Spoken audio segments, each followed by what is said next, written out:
Je vous salue ce matin au nom de Jésus-Christ. Et je profite aussi de saluer tous les frères et sœurs qui nous suivent par le moyen de l'Internet. Au nom de Jésus-Christ. C'est vrai, comme l'écriture de l'introduction, la fin de toutes choses est proche. Nous devons être sages et nous devons être sobres.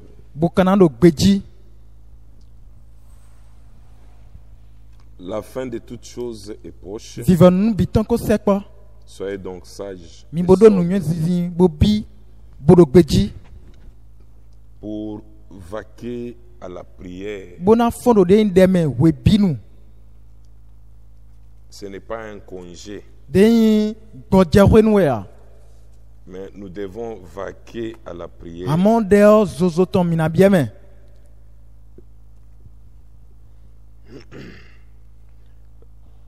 Nous continuons avec notre sujet que nous avons commencé il y a quelques jours.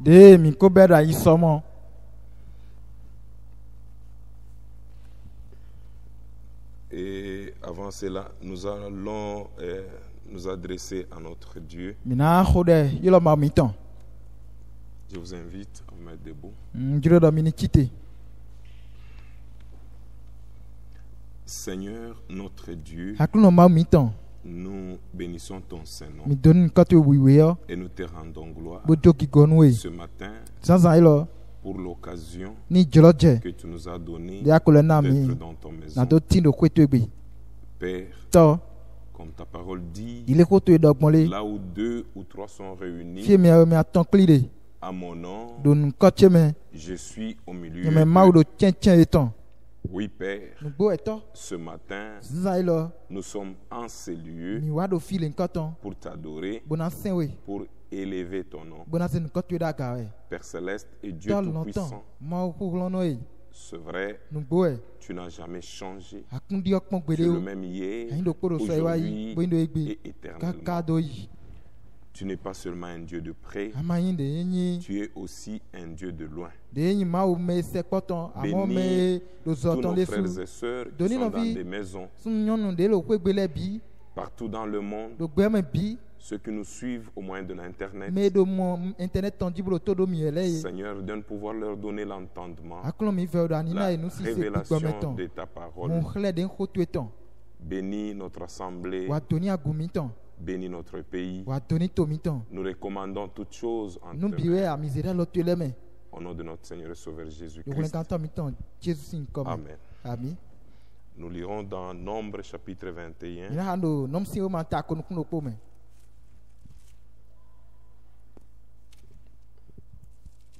Nombre chapitre 21 à partir du verset 5.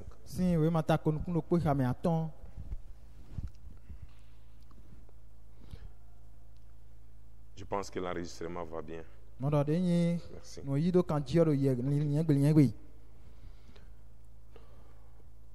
Le peuple s'impatienta en route et parla contre Dieu et contre Moïse. Pourquoi nous avez-vous fait monter hors d'Égypte pour que nous mourions dans le désert? Car il n'y a point de pain et il n'y a point d'eau. Et notre âme est dégoûtée de cette nourriture, de cette misérable nourriture. Alors l'Éternel envoya contre le peuple des serpents brûlants. Ils mordirent le peuple et il mourut beaucoup de gens en Israël. Le peuple vint à Moïse et dit: nous avons péché car nous avons parlé contre l'Éternel et contre toi. Prie l'Éternel afin qu'il éloigne de nous ces serpents. Moïse pria pour le peuple. L'Éternel dit à Moïse, fais-toi un serpent brûlant et place-le sur une perche. Quiconque aura été mordu et le regardera conservera la vie.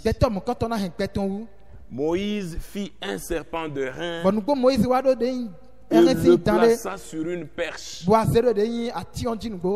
Et quiconque avait été mordu par un serpent et regardez le serpent des reins conserver la vie. Que le Seigneur ajoute les bénédictions à la lecture de sa parole. Veuillez vous asseoir.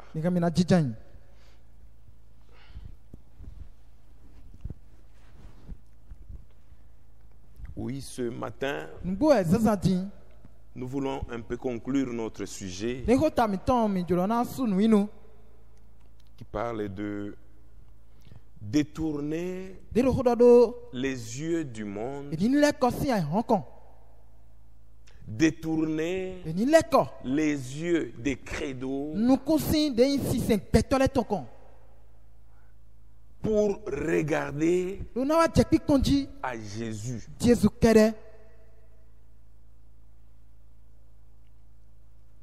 C'est très important. Tout ce que Dieu fait est bon. Voyez que les enfants d'Israël, c'est dans le désert où ils se retrouvent. Ils ont été impatients dans la route. Et d'où venait-il? J'aimerais d'abord expliquer comment ils se sont retrouvés dans le désert. C'est en vertu des promesses que Dieu a faites à Abraham. Quand Dieu a visité Abraham, nous pouvons prendre Genèse chapitre 18.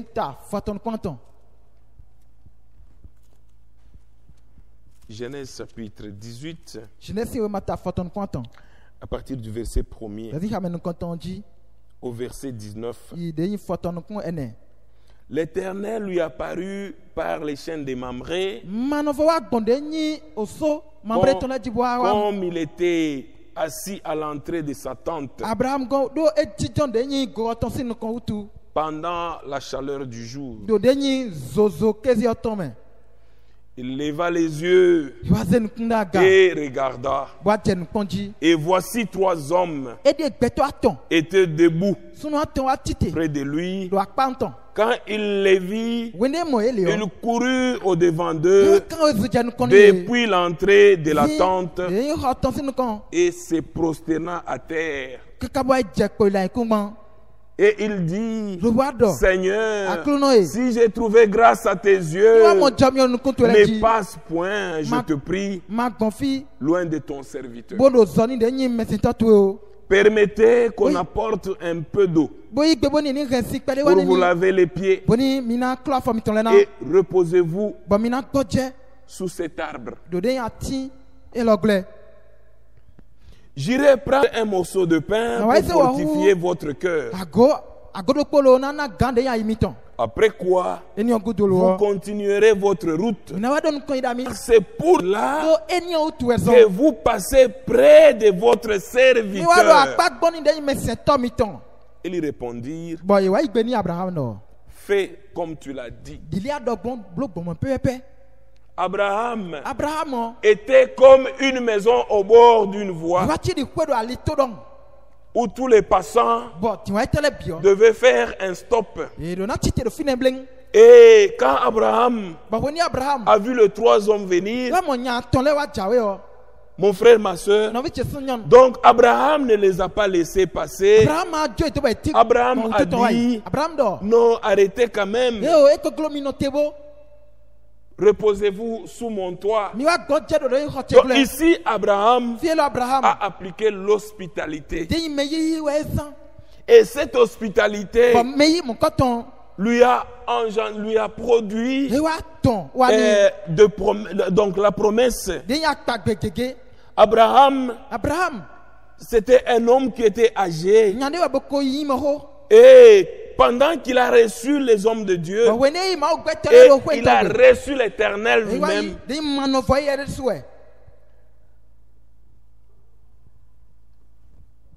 alors il lui dit, où est Sarah ta femme? Il répondit, elle est là dans la tente. L'un d'entre eux dit, je reviendrai vers toi à cette même époque, et voici Sarah ta femme aura un fils. Et Sarah écoutait à l'entrée de la tente qui était derrière lui. Abraham et Sarah étaient vieux, avancés en âge, et Sarah ne pouvait pas espérer avoir des enfants. Elle rit en elle-même en disant, maintenant que je suis vieille, aurais-je encore de désir? Mon Seigneur aussi est vieux. L'Éternel dit à Abraham, pourquoi Sarah a-t-elle ri en disant, est-ce que vraiment j'aurai un enfant, moi qui suis vieille? Y a-t-il quelque chose qui soit étonnant de la part de l'Éternel? Au temps fixé, je reviendrai vers toi à cette même époque, et Sarah aura un fils. Ce fils-là était un fils de la promesse. Et Dieu a dit, de toi, toutes les nations seront bénies. Toutes les nations de la terre seront bénies par toi. Et quand Dieu lui a autant marqué, quand Dieu lui a donné ce fils, Isaac était le fruit de la promesse, était le fruit de la patience. Et Dieu dit, ta postérité séjournera dans un pays qui ne leur sera pas le leur. Et ils y passeront 400 ans. Mon frère, ma soeur, Dieu, quand il parle, il accomplit. Pas dans notre temps, mais dans son temps à lui. C'est un Dieu qui est fidèle à sa parole. Il dit, y a-t-il quelque chose qui soit étonnant de la part de l'Éternel? Au temps fixé, c'est Dieu qui fixe le temps. L'homme ne peut pas fixer le temps de l'accomplissement de la promesse. Pour ce qui est de l'accomplissement de la promesse, c'est réservé à Dieu. Je reviendrai vers toi, et à cette même époque, Sarah aura un fils.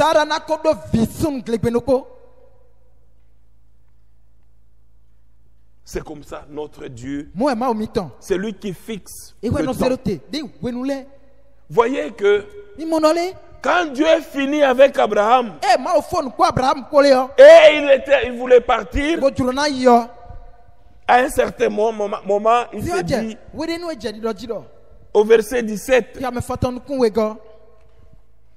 Alors l'Éternel dit, cacherai-je à Abraham ce que je veux faire? Cacherai-je à Abraham ce que je veux faire? Abraham deviendra certainement une maison grande et puissante. Et en lui seront bénies toutes les nations de la terre. Comme c'est en lui que toutes les nations de la terre seront bénies, laisse-moi un peu lui dire ce que je veux faire. C'est pourquoi Dieu, il n'a pas voulu partir sans pour autant révéler à Abraham ce qu'il voulait faire.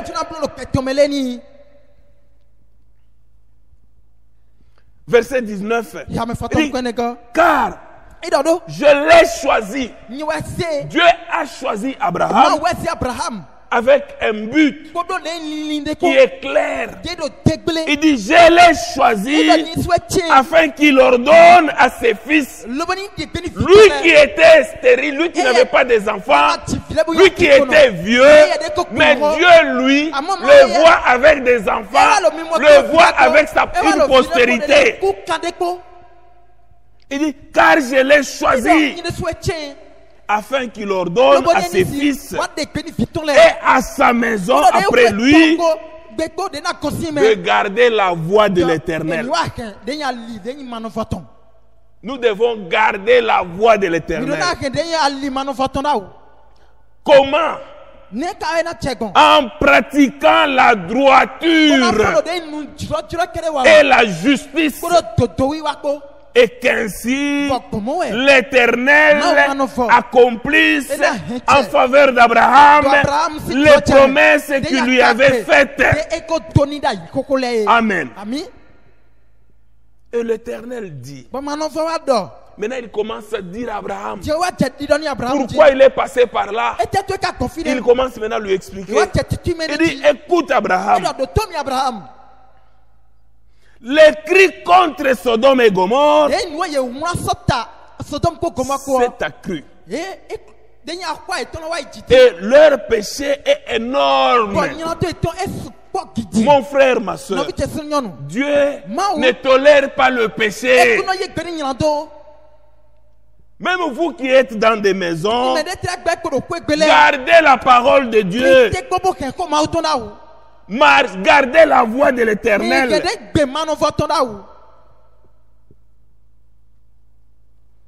Pratiquez la droiture, pratiquez la justice. Ne vous suyez pas dans les confinements. Le confinement ne signifie pas vivre comme on veut. Non.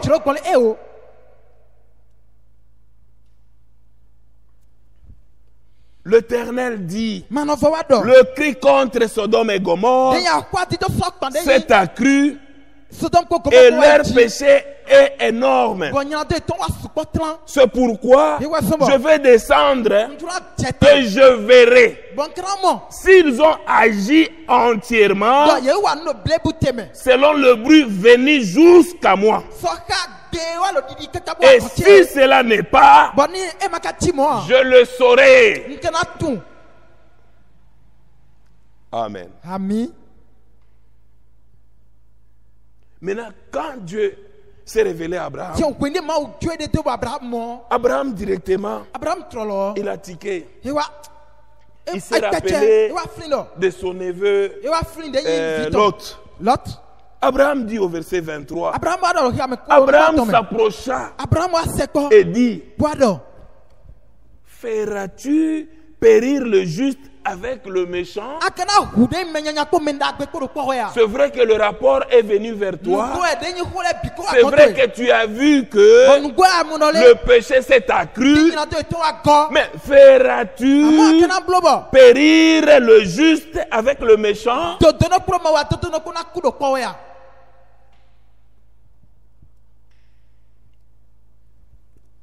Verset 25. Il dit, faire mourir les justes avec le méchant, en sorte qu'il en soit du juste comme du méchant. Loin de toi cette manière d'agir. Loin de toi. Il dit Dieu ne peut pas faire ça. Il ne peut pas faire périr les justes et l'injuste. La punition ne sera pas la même. Dieu ne peut pas faire ça. Quand les justes crient, l'Éternel entend. Abraham a commencé à intercéder. Pourquoi Sodome et Gomorrhe devaient périr? C'est à cause du péché qui est arrivé jusqu'au ciel. Dieu n'a pas toléré cela. C'est pourquoi, pour montrer que Dieu, il n'a pas changé, il ne changera jamais. Il est Dieu de sa parole. Quand le péché est là, Dieu doit toujours agir. Le seul moyen qui peut retenir la colère de Dieu, c'est seulement la repentance.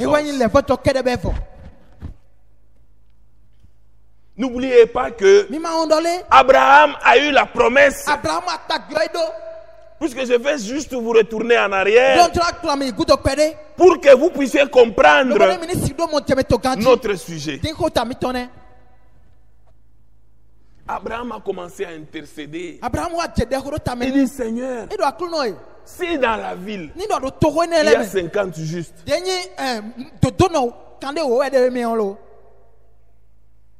feras-tu périr aussi? Ne pardonneras-tu pas la ville à cause de ces 50 justes?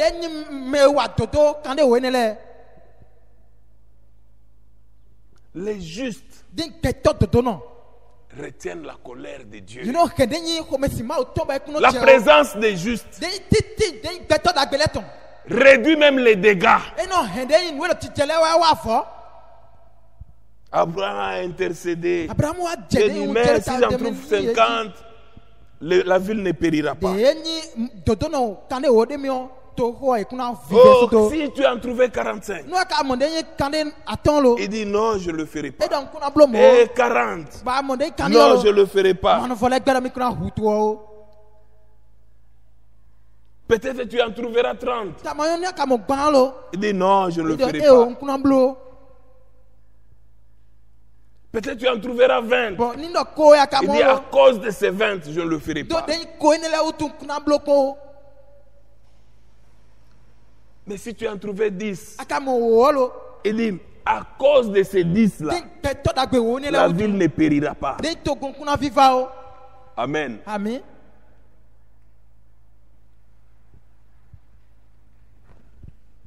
Mon frère, ma soeur, Abraham a intercédé. Abraham n'a pas dit, oh, tu vas tomber très bien. Comme ça, les serviteurs de Lot, comme ça, Lot, il va périr. Non, il a commencé à intercéder. C'est pourquoi nous devons intercéder pour tous ceux qui sont atteints, pour tous ceux qui sont dans des zones où il y a ravage. Nous devons intercéder, implorer la miséricorde de notre Dieu. Miséricorde de notre Dieu.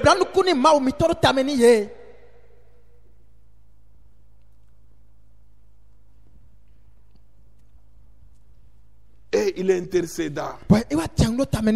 Il a intercédé et ça a donné des fruits. Mon frère, ma soeur, c'est pourquoi voyez que tout a commencé par la promesse.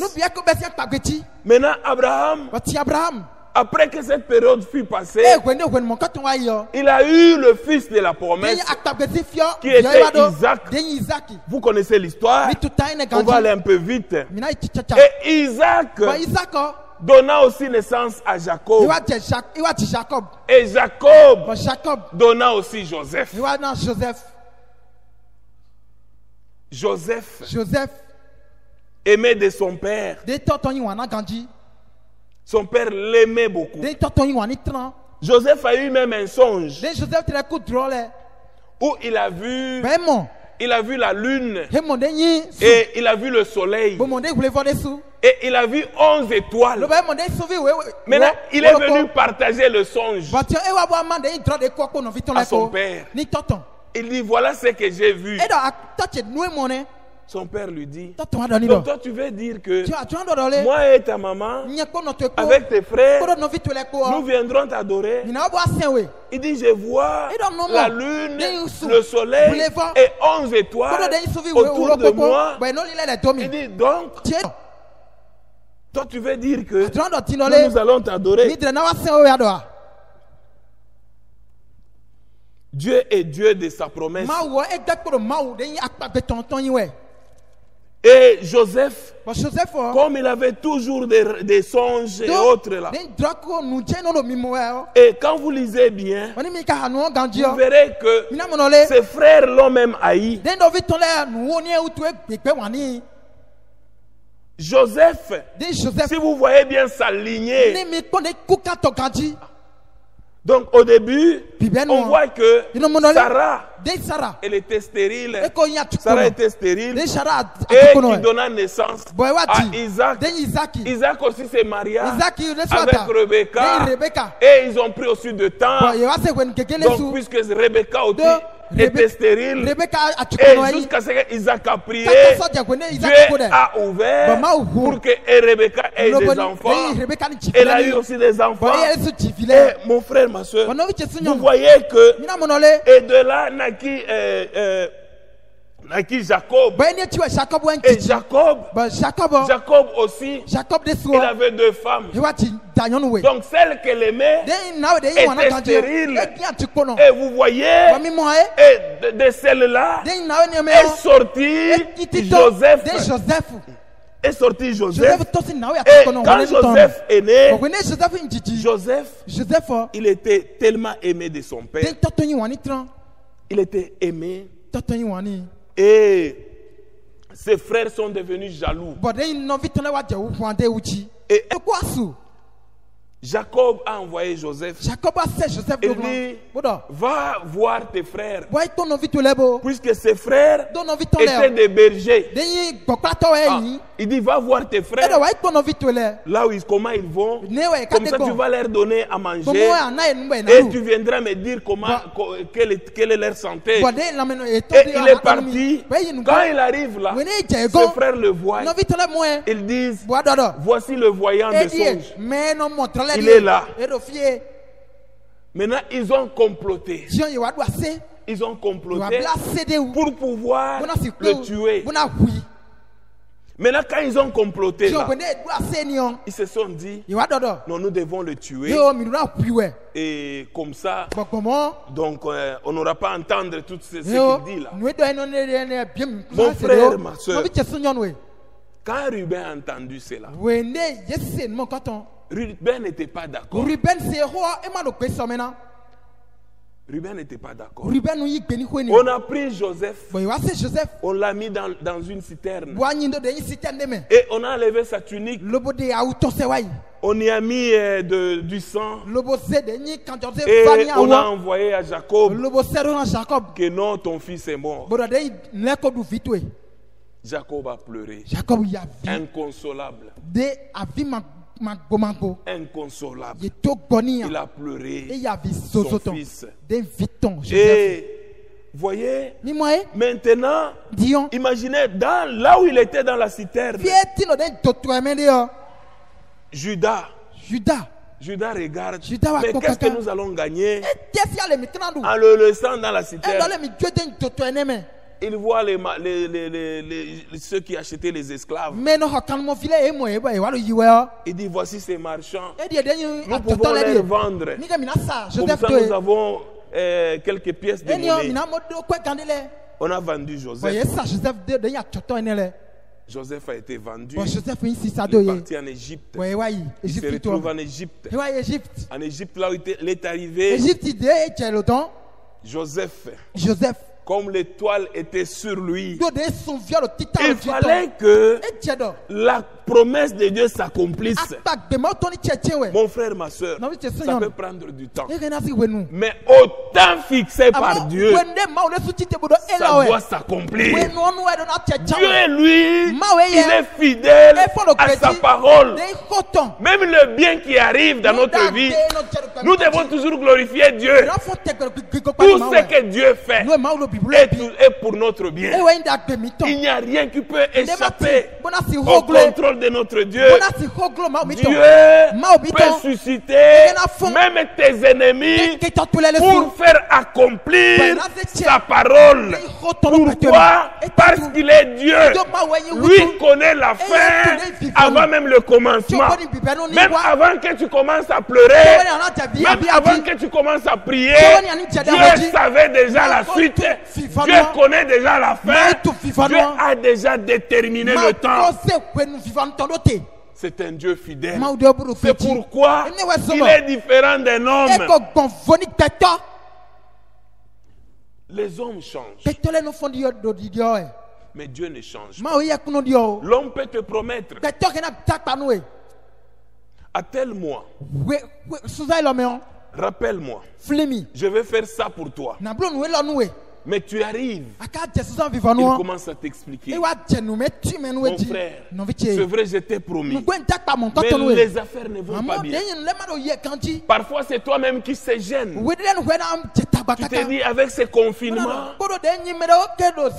donc le frère doit être incapable d'exécuter ce qu'il m'a dit.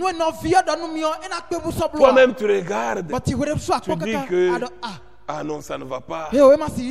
Oui, le frère aussi a perdu les affaires. Oui, c'est parce que c'est un homme.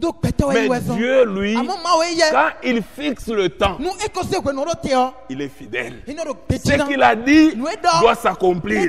Qu'il y ait confinement, qu'il n'y ait pas confinement, c'est un Dieu qui est fidèle. Lui regarde seulement sa parole pour qu'au temps marqué, la parole puisse être, la promesse puisse être accomplie. C'est pourquoi nous sommes différents de Dieu. Les lois des pays changent. Les lois changent. Chacun les manipule comme il veut. Donc parfois, même la science aussi fait des compromis. Mon frère, ma soeur, ce n'est que notre Dieu qui reste le même. Quand il promet, quand Dieu promet, soyez-en sûrs qu'il va exécuter. Il va exécuter ce qu'il veut. Parole. Revenons un peu dans Genèse 12 et 18, là où nous étions. Il dit, car je l'ai choisi afin qu'il ordonne à ses fils et à sa maison après lui de garder la voie de l'Éternel en pratiquant la droiture et la justice, et qu'ainsi l'Éternel accomplisse en faveur d'Abraham les promesses qu'il lui a faites. Dieu veut que nous puissions garder sa parole. C'est un Dieu qui est fidèle. Oui, un Dieu qui est fidèle. J'ai dit que même le mal, c'est toujours pour notre bien. Donc nous devons toujours remercier notre Dieu en toutes les choses. Cessez de vous confier en l'homme. Nous devons cesser de nous confier dans des hommes. Maintenant, si tu t'es confié en un homme, lui t'a promis, non, à tel mois, vraiment je vais t'assister. On arrive à ce mois-là. Confinement. Même toi à qui on a promis. Confiné. C'est lui qui t'a promis. Confiné. Voyez. Mais Dieu, lui, quand il promet, il est fidèle. Ésaïe chapitre 2, verset 22. Mon frère, ma soeur, ne vous confiez pas dans des hommes. Confiez-vous en l'Éternel. Il est fidèle. Ésaïe chapitre 2.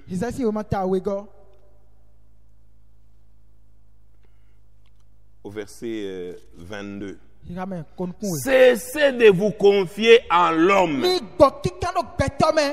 Cessez. Non, c'est mon grand frère. Il est ministre. Il est ceci. Mais c'est un homme. Non, famille présidentielle. Non, ceci. Non, ne vous confiez pas dans des hommes. Cessez de vous confier en l'homme, dans les narines duquel il n'y a qu'un souffle. Ah. Car de quelle valeur est-il? Ne vous confiez pas dans des hommes dans les narines desquelles il n'y a qu'un souffle.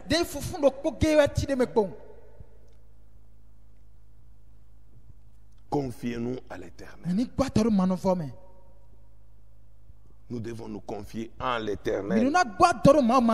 Voyez que Joseph vendu, il se retrouve en Égypte. Et en Égypte, là où il est arrivé, il trouva grâce dans la maison de Potiphar, qui était le chef de la garde de Pharaon. Et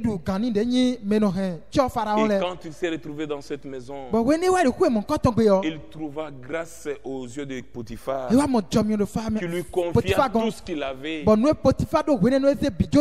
lui a tout confié. Mon frère, ma soeur, Joseph a joui de tous les privilèges dans la maison de Potiphar, au point que la femme de Potiphar a commencé à déranger Joseph. Elle voulait toujours coucher avec lui. Vous connaissez l'histoire. Jusqu'à ce que Joseph a fui. Et elle est restée avec la tunique de Joseph. Puisque Joseph ne pouvait pas s'approcher de la femme de la femme de Potiphar. Mon frère, comment vous pouvez travailler? Vous travaillez dans la maison de votre patron, mais vous êtes derrière sa femme. Non, ce n'est pas correct. Ici, Joseph, étant dans la maison de Potiphar, il avait une conduite. Il savait que il pouvait travailler ici et là et autres. Mais à la femme de Potiphar, il savait que il pouvait travailler ici et là et autres. Mais à la femme de Potiphar, il ne pouvait pas toucher. Il ne pouvait pas toucher.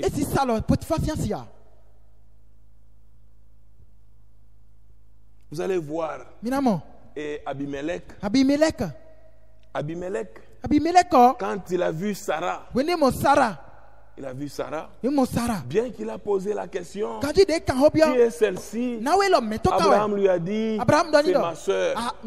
Abimelech a pris Sarah, il est parti avec Sarah, mais la nuit, comme il était un homme de bien, Dieu n'a pas voulu que Abimelech puisse pécher, puisse aller avec la femme de quelqu'un. Mais aujourd'hui, les gens prennent ça à la légère. Vous voyez même les chrétiens, ils prennent les femmes de leurs frères. Non. Mais Abimelech, la nuit, l'Éternel est venu. Il dit à Abimelech, laisse la femme d'autrui. Abimelech a dit, Seigneur, tu connais mon cœur. Moi, j'ai posé la question. Il m'a dit que c'était sa sœur. Et elle-même a dit Abraham était son frère. Mais tu connais mon cœur. Est-ce que nous pouvons dire à Dieu que Dieu connaît notre cœur? Abimelech, il a retourné la femme d'Abraham. Mon frère, ma soeur. Voyez, c'est pourquoi Joseph, connaissant bien l'histoire d'Abimelech, Joseph ne pouvait pas toucher à la femme de Potiphar.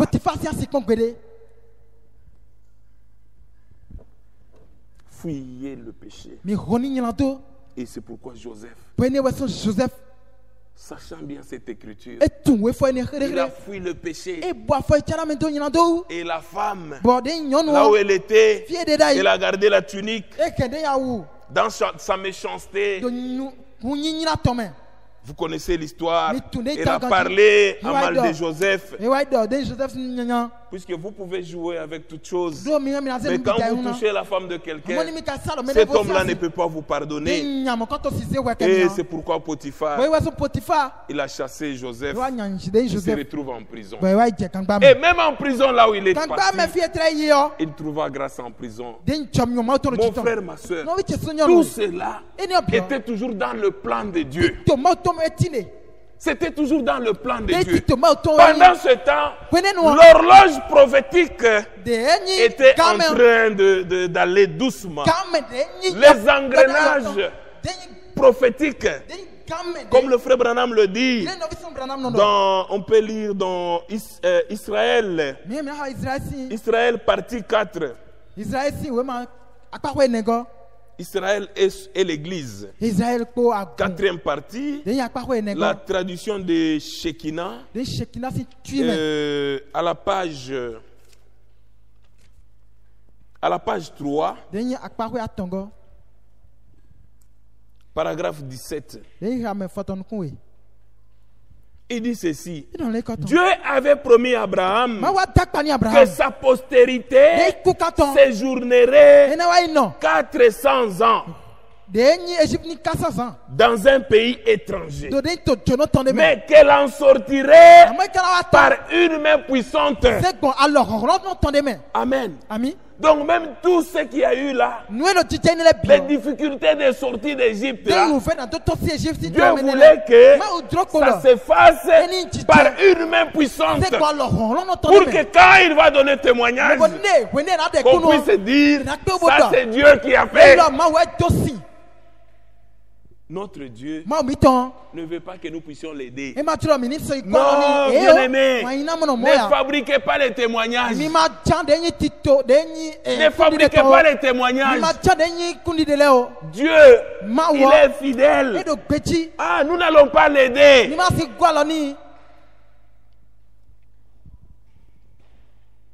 Dieu avait promis à Abraham que sa postérité séjournerait 400 ans dans un pays étranger, mais qu'elle en sortirait par une main puissante. Les promesses de Dieu s'accomplissent toujours. Amen. Pas s'accomplissent parfois. Non, pas parfois.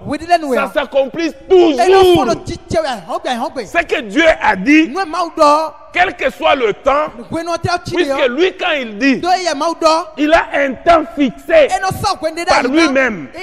Ça peut nous échapper comme des hommes. On dit non, mais ça c'est quoi?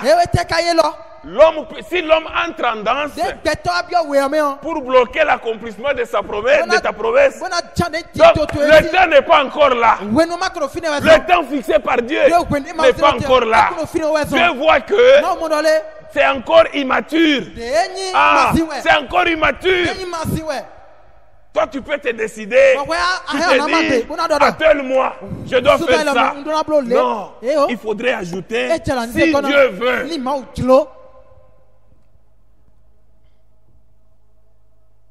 Dieu fait que sa parole soit toujours vraie. Les engrenages de la roue prophétique, les engrenages de la roue prophétique de Dieu tournent lentement. Ah, les engrenages de la roue prophétique de Dieu tourne lentement. Toi, tu vas croire que Dieu t'a oublié. Non, non. Dieu, lui, il est derrière sa parole. Ça tourne tellement lentement, mais sûrement. Amen. Mais sûrement. Et la chose arrive juste au lieu et au moment indiqué. Donc tout cela, on prend Joseph, on le jette dans la citerne. Donc, il y avait une promesse que ta postérité séjournerait dans un pays étranger pendant 400 ans. Mais il fallait que la postérité d'Abraham se retrouve dans le pays étranger et séjourner pendant 400 ans pour sortir par une main puissante. Donc, il fallait que ça s'accomplisse. Mon frère, ma soeur. Donc Joseph, il se retrouve dans la prison et avec les chansons et le panetier, il est là en train d'interpréter les songes. Mon frère, ma soeur, là où il n'y a pas de prophète, Dieu parle clairement. Dieu parle clairement. Quand il n'y a pas de prophète, Dieu parle clairement. Mais quand il y a un prophète, c'est là où Dieu peut nous parler par des symboles, par des ceci. Et c'est le prophète qui peut nous interpréter. Mon frère, ma soeur, ce n'est pas tout le monde qui peut interpréter une parole prophétique.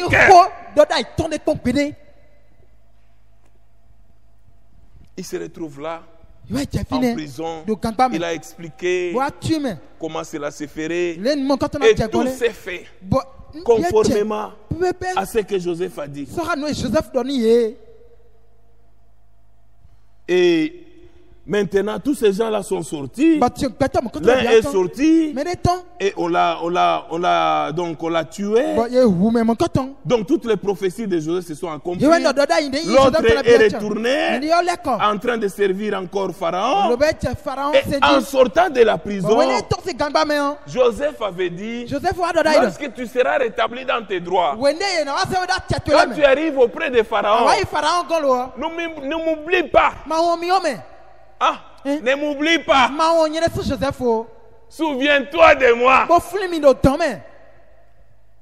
Mais on voit aujourd'hui un prophète qui te donne, il te donne l'explication d'une prophétie et il attend que tu puisses le payer.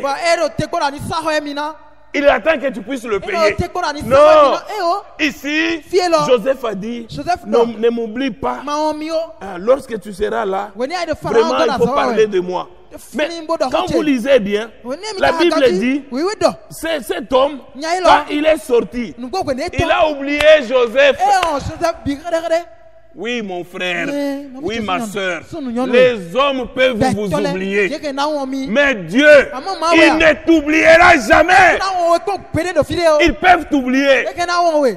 Ils te promettent et ils oublient. Parfois ils n'oublient pas, ils font semblant. Mais Dieu lui ne fait pas semblant. C'est un Dieu qui est fidèle. C'est un Dieu qui ne change pas.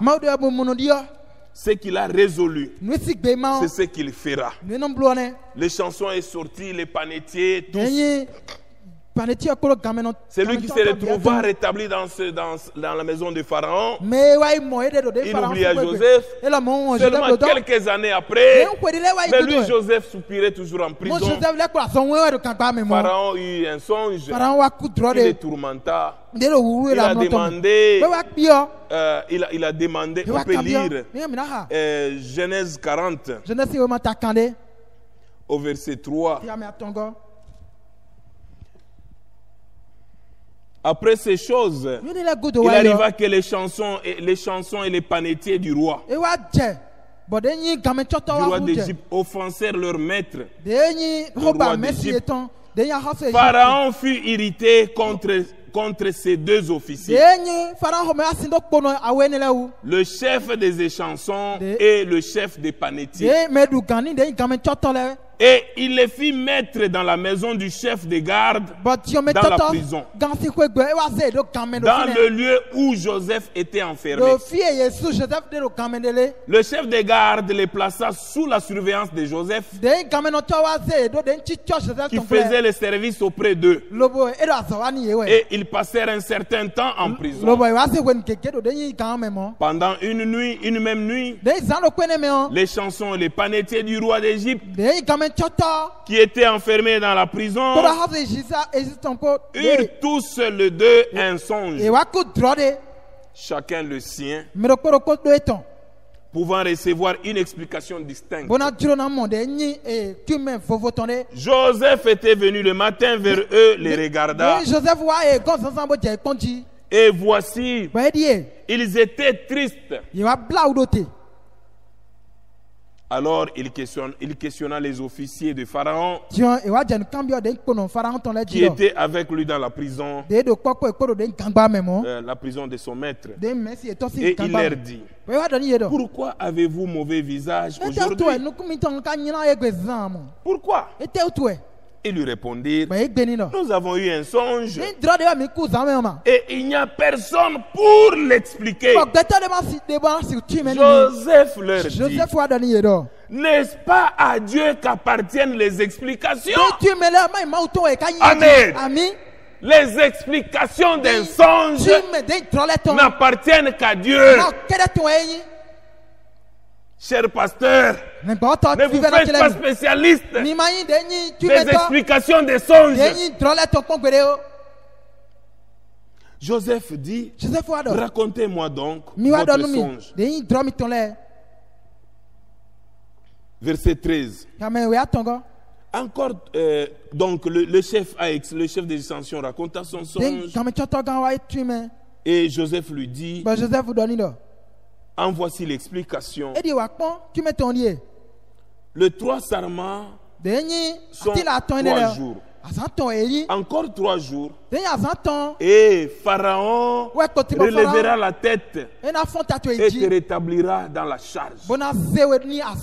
Donc tu mettras la coupe dans la main de Pharaon, comme tu en avais l'habitude lorsque tu étais son échanson. Donc pour dire, il va te retourner à ta position. Mais souviens-toi de moi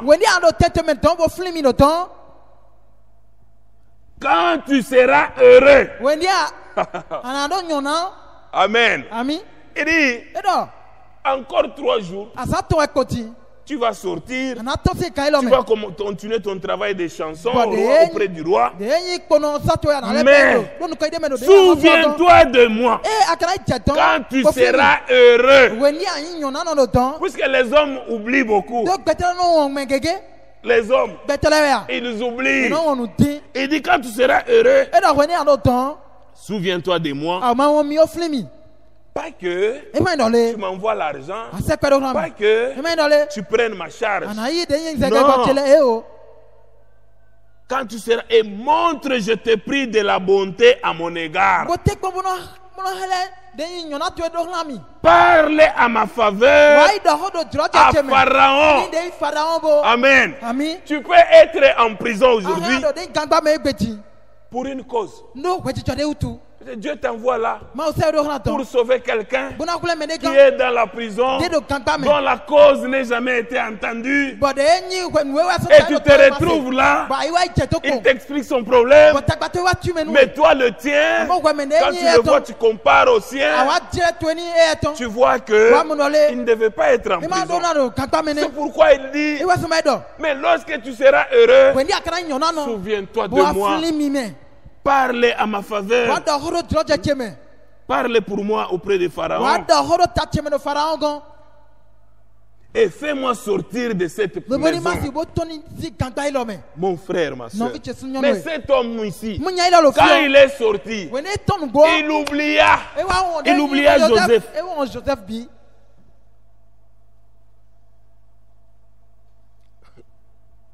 Il oublia Joseph.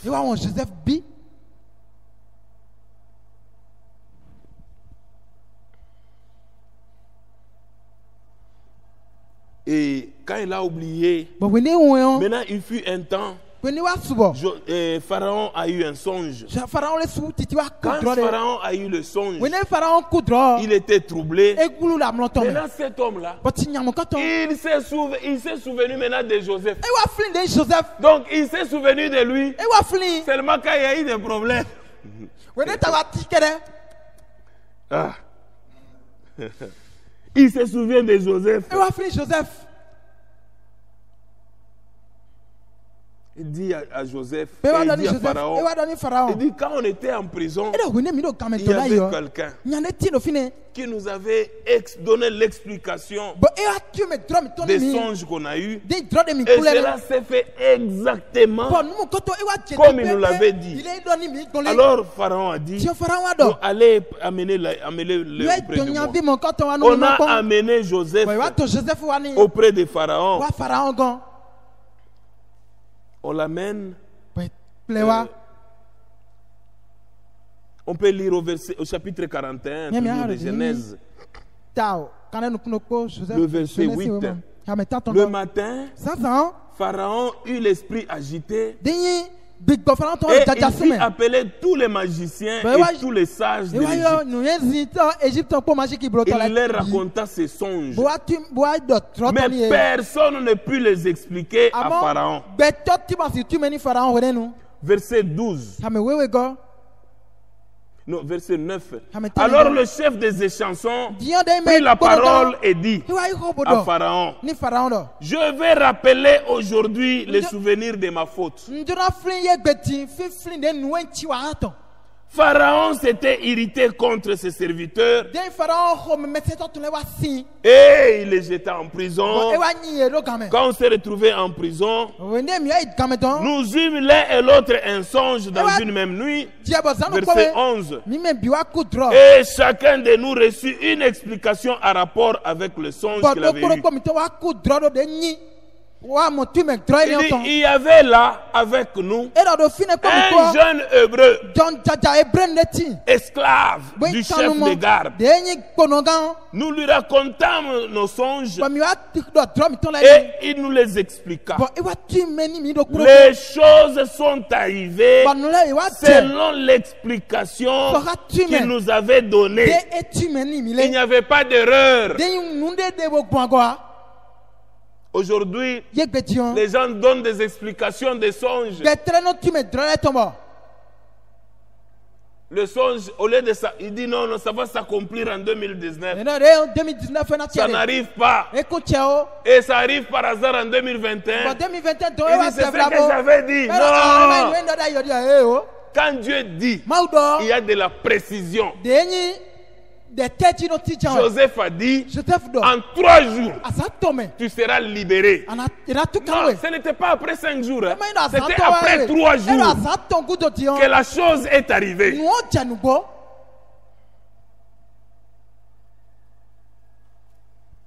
Et les choses sont arrivées selon l'explication qu'il nous avait donnée.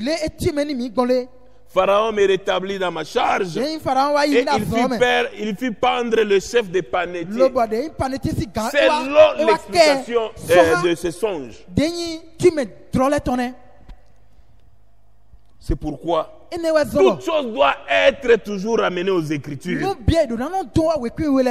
Et Pharaon fit appeler Joseph. On le fit sortir en hâte de la prison. Écoutez, donc ici, l'engrenage allait lentement, mais sûrement. Maintenant, Dieu a vu que le temps s'approche. Quand le temps s'approche, il devient aussi un mouvement. On fait sortir Joseph, Anat, et sort. C'est pourquoi quand Dieu est dans la chose, vous allez dire que non, le bien-aimé ici, non, il est en train de nous tromper. Non, ça là, il va dire c'est de leur église là. Non. Quand Dieu fait les choses, puisque Dieu voit que 400 ans est tout près de s'accomplir, mais il n'a pas encore vu la postérité d'Abraham séjourner en Égypte. Alors il fallait un peu accélérer. C'est pourquoi Pharaon fit appeler Joseph. On le fit sortir en hâte de la prison. Il se rasa, changea les vêtements et se rendit vers Pharaon. Pharaon dit à Joseph, j'ai eu un songe, personne ne peut l'expliquer.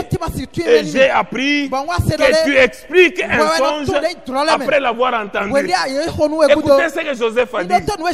Joseph répondit à Pharaon en disant, non, ce n'est pas moi. Mais aujourd'hui, les gens veulent prendre la place de Dieu. Les gens veulent prendre la place de Dieu. Ici, Joseph, il a dit, ce n'est pas moi, c'est Dieu qui donnera une réponse favorable à Pharaon. Amen. Non, moi j'ai dit, j'ai prophétisé et ça s'est accompli. Avec l'orgueil dedans. Comme Élie, sinon à ma parole. Sinon à ta parole. Mais ça ne s'est pas accompli dans le temps où tu as dit.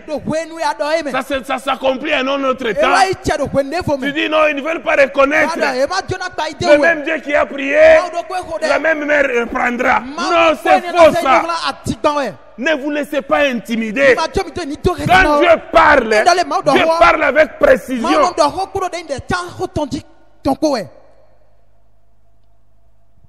Joseph sortit, il a expliqué le songe de Pharaon.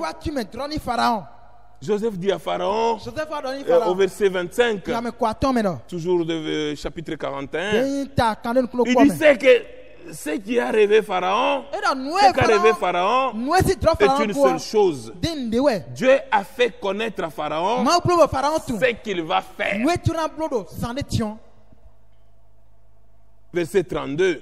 Si Pharaon a vu le songe se répéter une seconde fois, c'est que la chose est arrêtée de la part de Dieu. Et que Dieu s'est hâtera de l'exécuter. Amen. Dieu, il parle. Et quand il parle pour la deuxième fois, il est en acte. Il est en hâte d'exécuter la chose.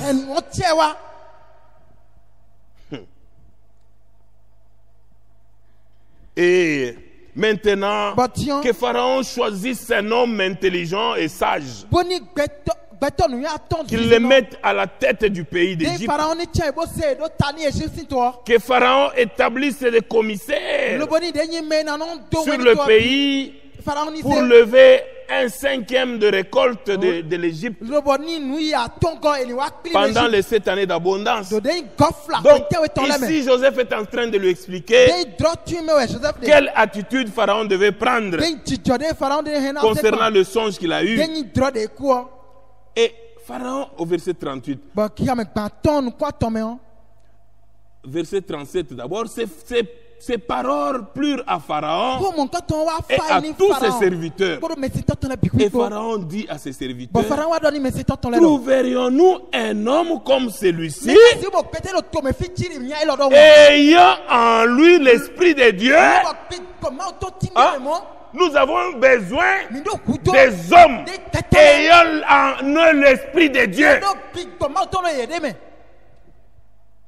Aujourd'hui, un frère te confie ses affaires. Non, toi tu deviens gérant de mes affaires. Le frère, au lieu de travailler, tout l'argent entre dans ses poches. Le frère commence aussi ses business. Il commence aussi son business parallèle.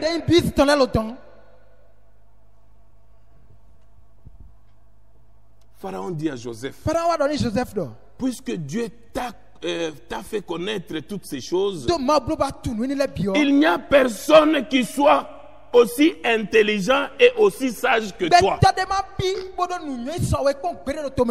Je t'établis sur ma maison et tout mon peuple obéira à tes ordres. Le trône seul m'élèvera au-dessus de toi.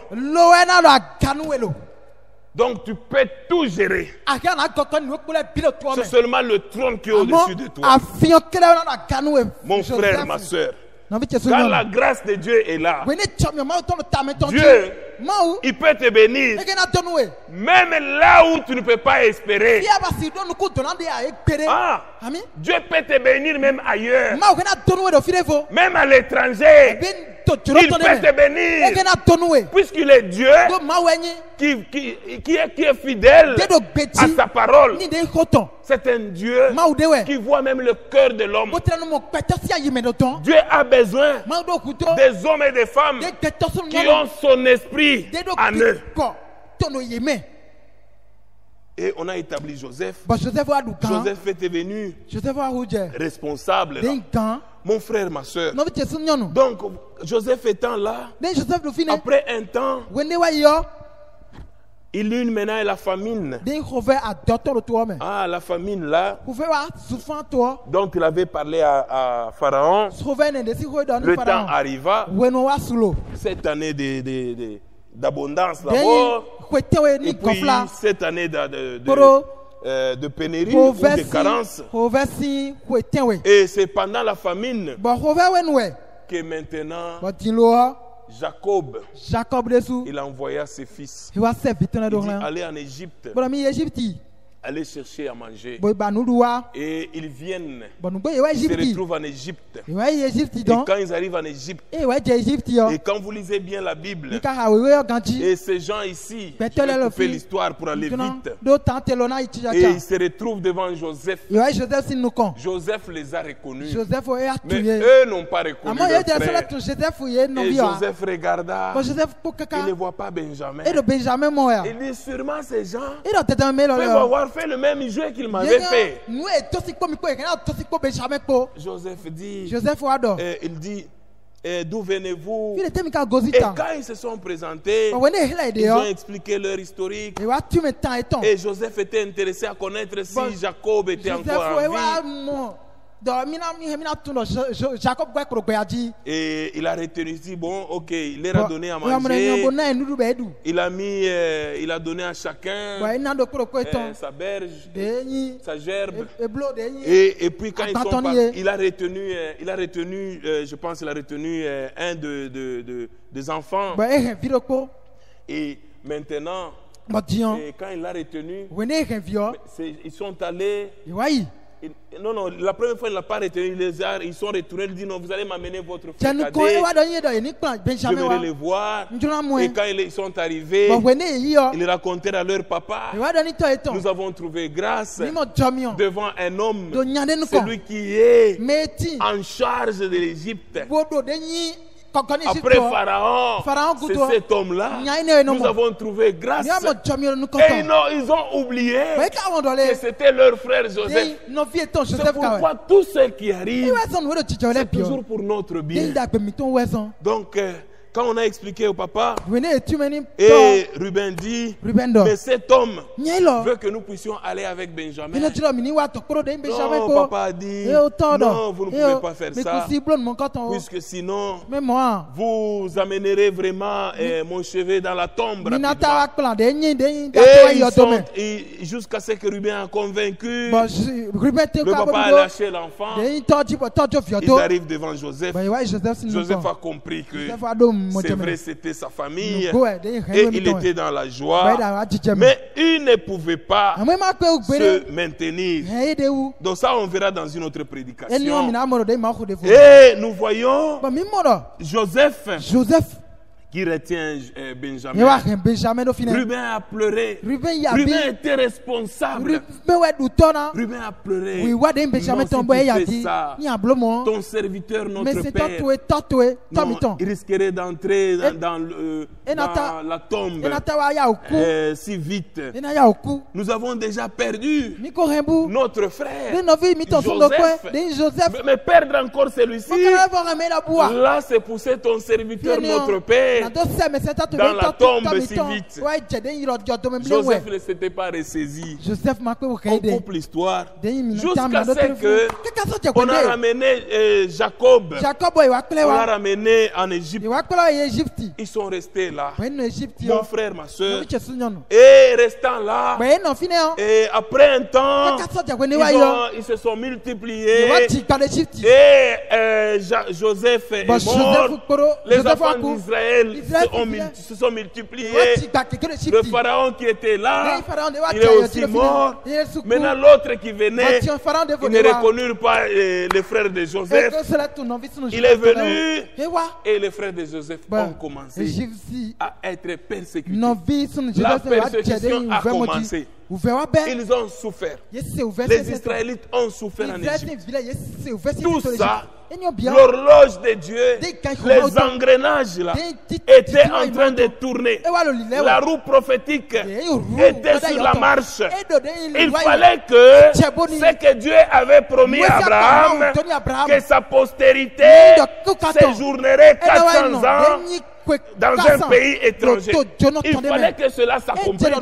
Il fallait 400 ans. Malgré qu'ils ont souffert. Ils ont souffert. Dieu a regardé. Puisque le temps était encore là. Il fallait que le temps s'accomplisse.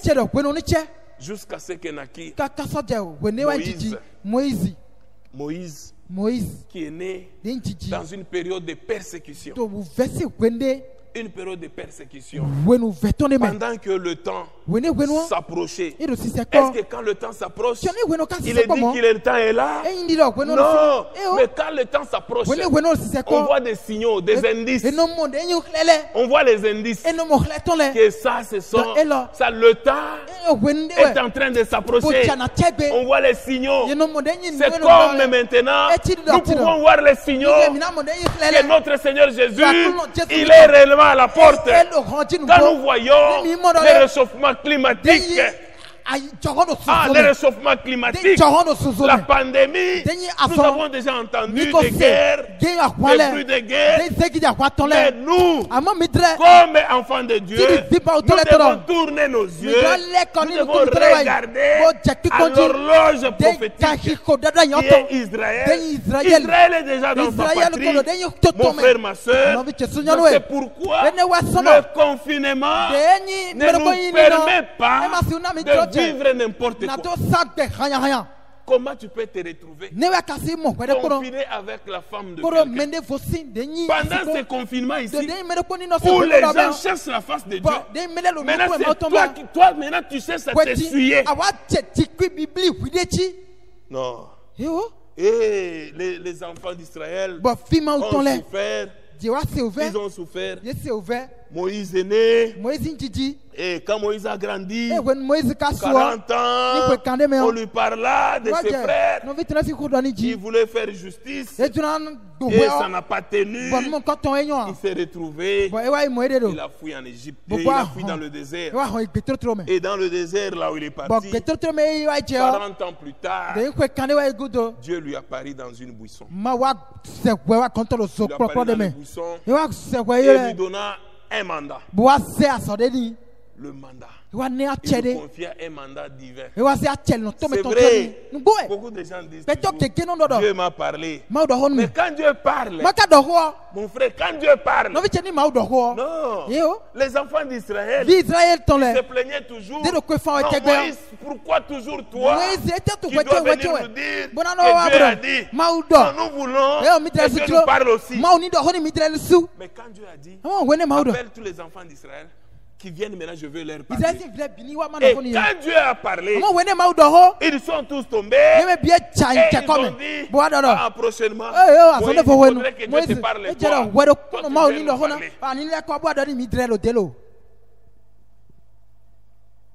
Oh, Dieu m'a parlé. Dieu m'a parlé. Quand Dieu parle, vous n'oublierez même pas les circonstances dans lesquelles il vous a parlé. Vous n'allez jamais oublier, puisque ça reste en vous. Quand Dieu m'a parlé, puisque Dieu, quand il parle, vous sentez réellement, il parle, et il parle avec autorité. Et ça, quand il a parlé à Moïse, il lui a confié ce mandat. C'était un mandat divin. Dieu lui dit, il doit tirer son peuple de l'esclavage d'Égypte. Il doit les tirer de l'esclavage d'Égypte. Va vers Pharaon. Dieu envoya Moïse vers Pharaon. Moïse se présenta vers les enfants d'Israël. Et il se présenta. Jésus m'a envoyé. Jésus m'a envoyé. Et quand il est allé vers Pharaon, il lui parla aussi de son appel. La mission que Dieu lui a confiée. Il y a eu beaucoup de choses. Pharaon s'endurcit. Vous libérez les enfants d'Israël. Ils aller dans Exode. Dans Exode rapidement. Puisque quand Dieu a envoyé Moïse, il lui a donné même des signes. Comment il devait se comporter. Comment il devait agir. Et Pharaon et Moïse arriva devant Pharaon. Puisque Dieu lui a dit, s'il ne te croit pas, dit l'Éternel, à la voix du premier signe, à la voix du dernier signe. Nous sommes dans Exode chapitre 4, verset 8.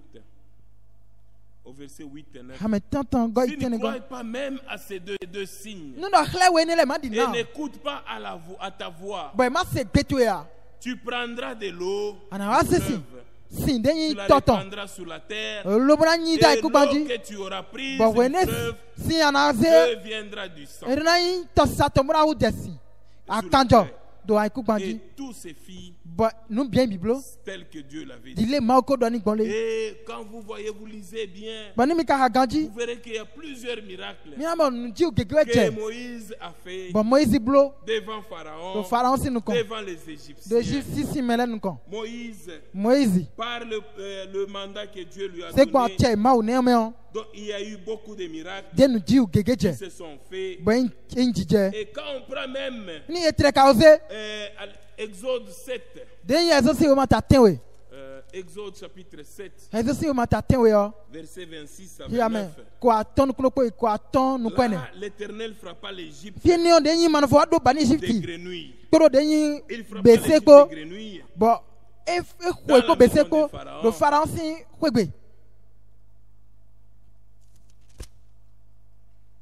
L'Éternel dit à Moïse, va vers Pharaon et tu lui diras, ainsi parle l'Éternel, laisse aller mon peuple alors qu'il me serve. Si tu refuses de me laisser aller, je vais frapper par des grenouilles toute l'étendue de ton pays. Donc les grenouilles qui sont venues d'Égypte, c'est Dieu qui les a envoyées. C'est Dieu qui est le créateur. Puisque quand Dieu a créé toutes choses, comme on avait vu au début de la prédication, toutes choses, c'est Dieu qui crée. Et quand Dieu a créé toutes choses, tous les animaux, les bétails des champs, les oiseaux du ciel, tout cela passait devant l'homme. Dieu était là pour voir comment l'homme allait les donner des noms. C'est lui qui crée, c'est Dieu. Et ainsi, Quand nous allons en Exode 10, vous voyez que Dieu a fait l'invasion des sauterelles. Il y a eu des sauterelles. Puisque notre Dieu, il fait ce qu'il veut. C'est un Dieu souverain. 1 Roi chapitre 8. 1 Roi chapitre 8.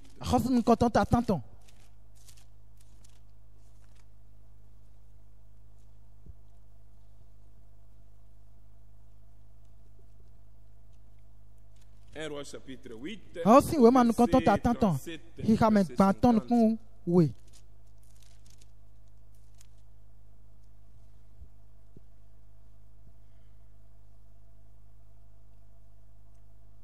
Quand la famine, la peste, la rouille, la nielle, les sauterelles d'une espèce ou d'une autre seront dans le pays, quand l'ennemi assiégera ton peuple dans son pays, dans ses portes, quand il y aura des fléaux ou des maladies quelconques, si un homme, si tout ton peuple d'Israël fait entendre des prières et des supplications, que chacun reconnaisse la plaie de son cœur et étende les mains vers cette maison et exorce-le des cieux du lieu de ta demeure et pardonne. Agis et rend à chacun selon ses voies. Dieu ne punira pas le juste comme l'injuste. Le châtiment est personnel. Le châtiment est individuel. Agis et rend à chacun selon ses œuvres.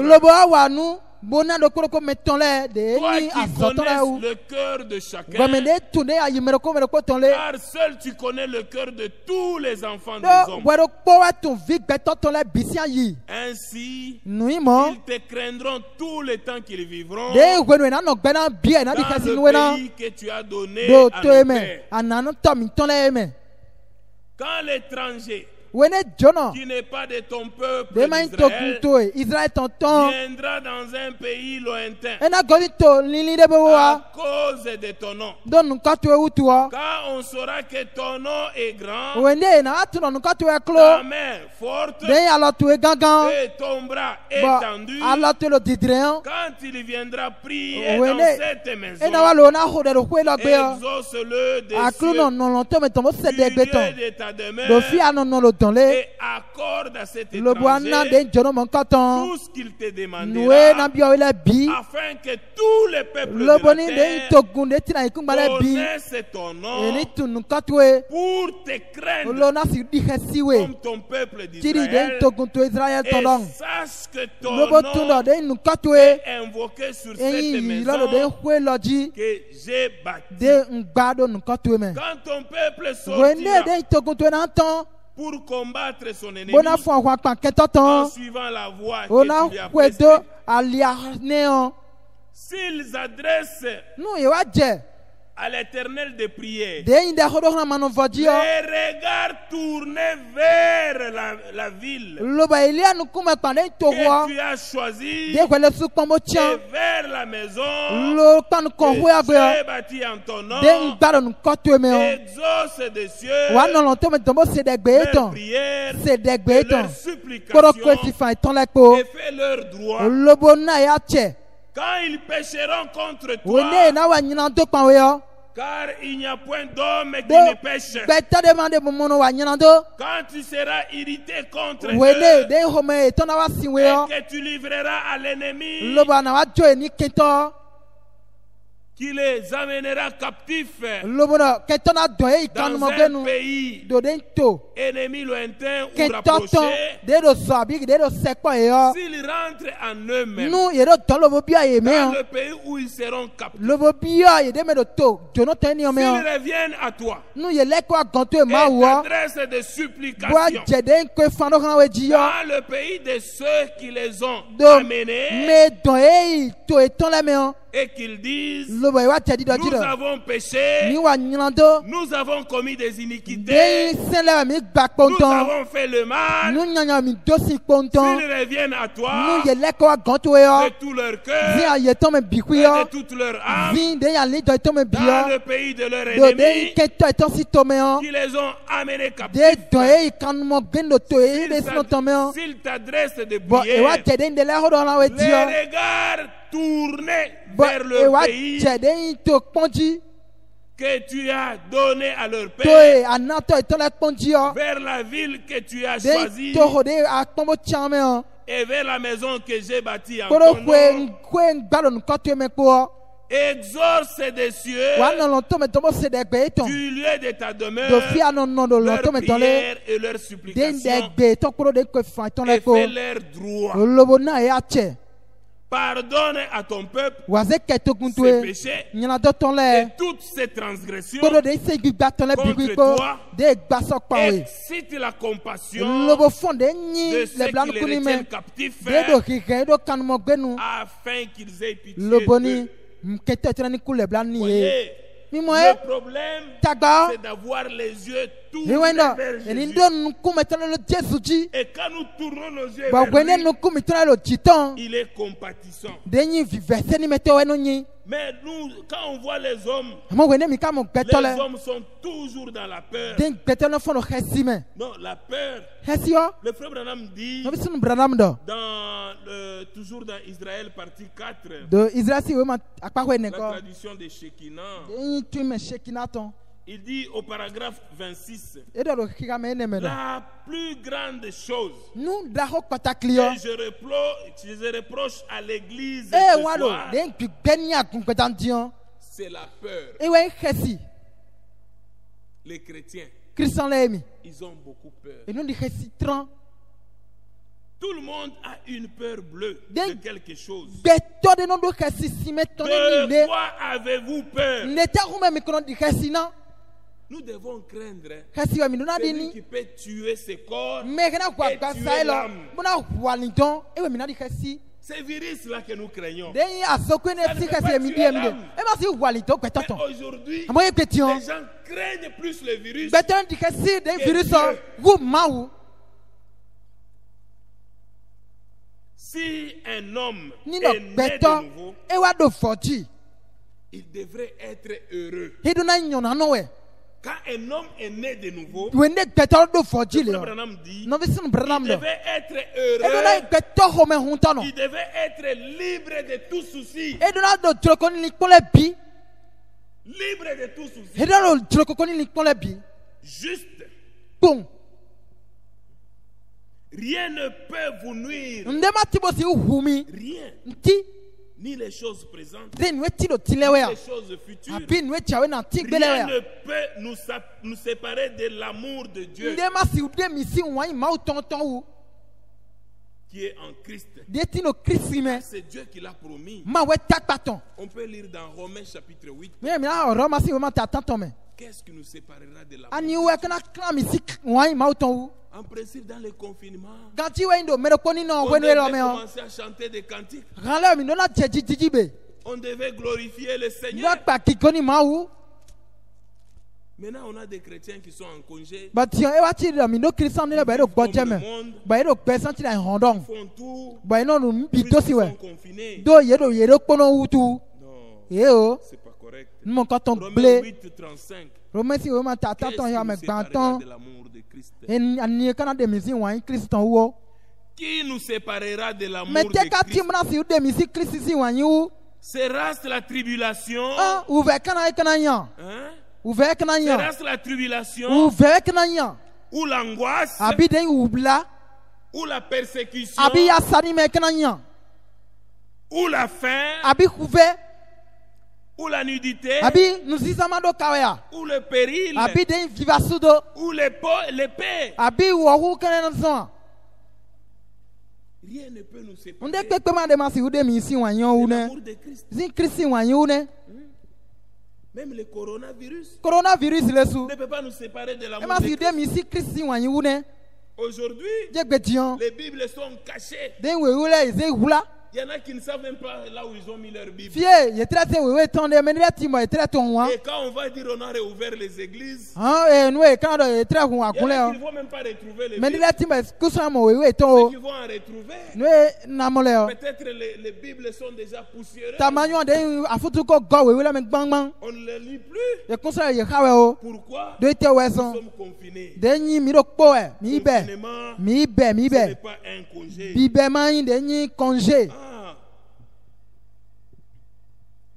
Voyez, les enfants d'Israël sont entrés, se sont retrouvés en Égypte.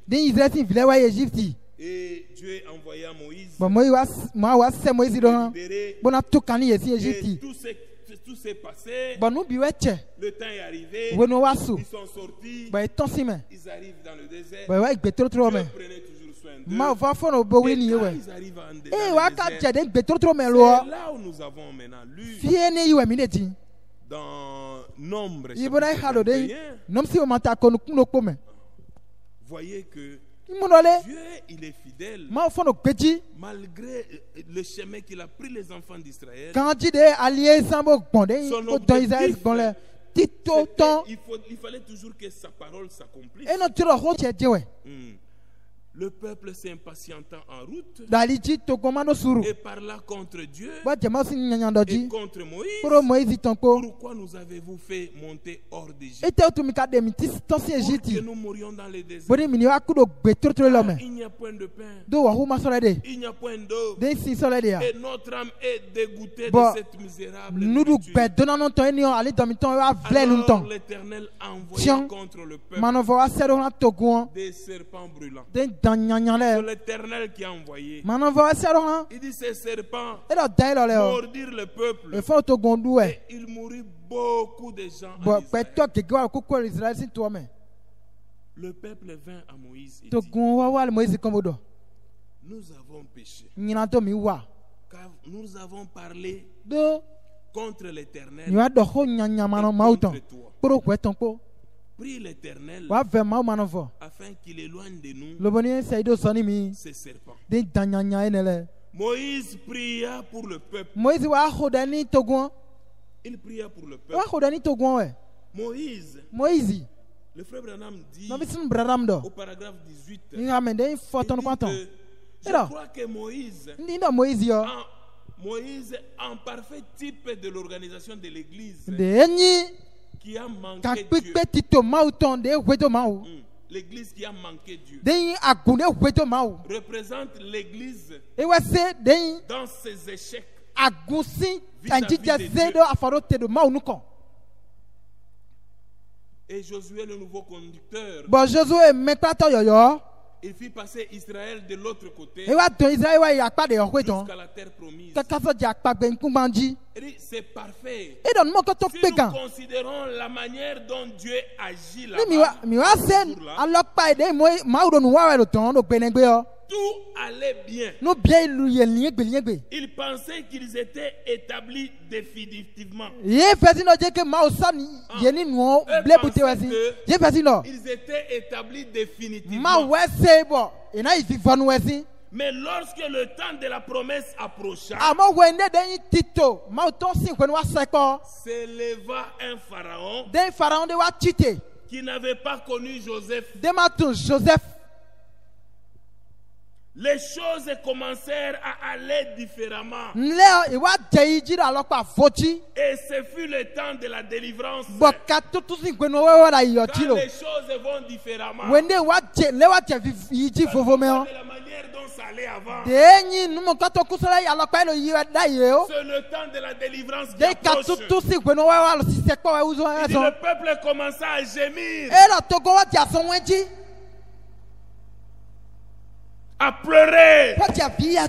Et alors Dieu descendit pour les délivrer. Se parfaire. C'est alors il envoya un homme. Un enfant naquit. Un enfant particulier. Et il fut élevé d'une façon particulière. Et la main de Dieu était sur lui. Moïse, tel qu'il fut caché dans les jungles et qu'il fut né dans un temps de persécution, était exactement comme Christ. Un enfant juste à propos, tout comme Christ. Il était né dans ce monde pour être un libérateur, tout comme Christ. Et il était un législateur. Il alla dans les montagnes où il resta 40 jours. Puis il redescendit avec la loi. Et lui, son grand défaut, c'était son caractère colérique. La colère. Il était brisé et il avait brisé les commandements. Il remonta, montrant que cette prêtrise devait disparaître. De la même manière que Jésus fut dans le désert 40 jours et qu'au sortir de là, Satan le toucha. Lui, Jésus, juste à son point faible, de même le fit à Moïse. Quand Jésus est descendu, après 40 jours, il avait faim. Et son point faible était la faim. Et il dit, là c'est Satan qui dit, si tu es fils de Dieu, ordonne que ce pied se transforme en pain. Amen. C'est ce que Satan dit aujourd'hui aussi. Vous nous fatiguez avec vos choses de l'église. Si vous priez réellement, ordonnez que ce virus se parte. Jésus dit, il est écrit, l'homme ne vivra pas de pain seulement. Alors il comprit qu'il n'avait pas affaire à Moïse. Il comprit qu'il se trouvait en face d'un plus grand que Moïse. Car Jésus connaissait la parole.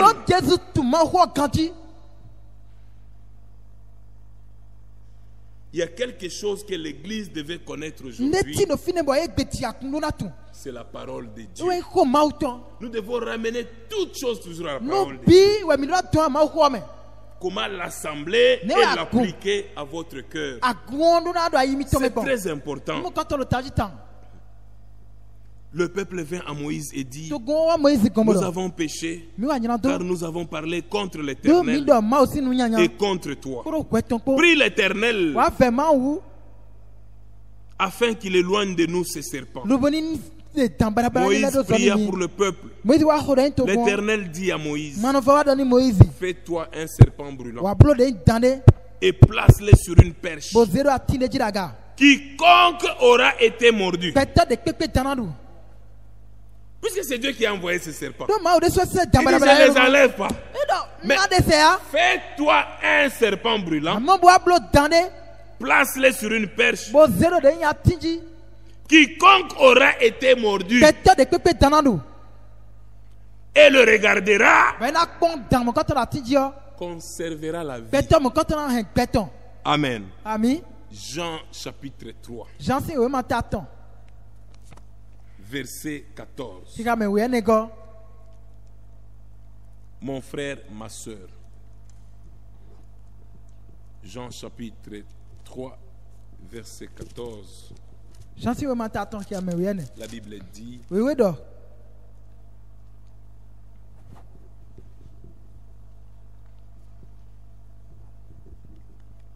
Jean chapitre 3, verset 14.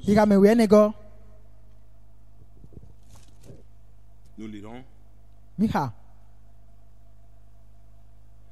Et comme Moïse éleva le serpent dans le désert, il faut de même que le Fils de l'homme soit élevé, afin que quiconque croit en lui ait la vie éternelle. Je reprends. Et comme Moïse éleva le serpent dans le désert, quand Moïse a élevé le serpent dans le désert, la Bible dit dans Nombre chapitre 21 au verset 8, il dit, l'Éternel dit à Moïse, fais-toi un serpent brûlant et place-le sur une perche. Quiconque aura été mordu et le regardera conservera la vie. Quiconque.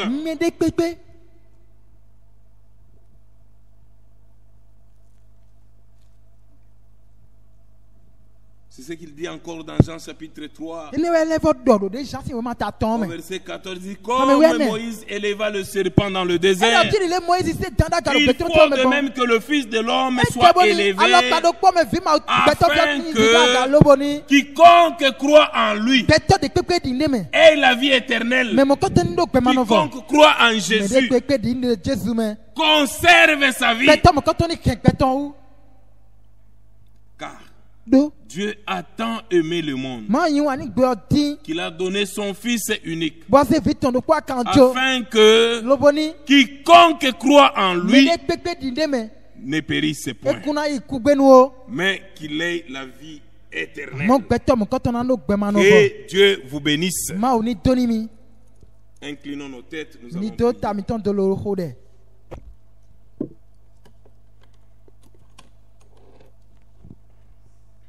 Seigneur notre Dieu, nous bénissons ton Saint-Nom et nous te rendons gloire pour ton amour et pour ta bonté. Merci pour ta parole, ô Dieu. Tu es fidèle, tu es le même hier, aujourd'hui, éternellement. Seigneur, tu dis, comme Moïse élevé